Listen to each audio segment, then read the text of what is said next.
সঙ্গে কথা বলবো। আবার বাসা যাবেন না আপনি? না, এই যে পিছনে পিছনে লোকরা আছে। কামরান ভাই, এক মিনিট, আপা এসে কামরান ভাই সালাম জানাই। কামরান ভাই, আপা, কামরান ভাই হইলো ইয়েতে, এডিসি, ওখান থেকে এডিসি আমার ঘুমাই করছে। 2 মিনিট কথা বলতে চাচ্ছে। একটু ফ্যামিলির সাথে এই সবাইকে সরাই দাও তো, সবাইকে সরাই দাও। সবাই সরব।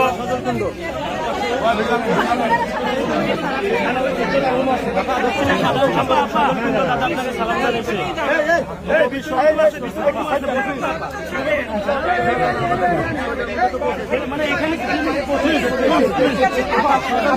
সালাম জানাইছে আবার দাদা। যেতে হবে।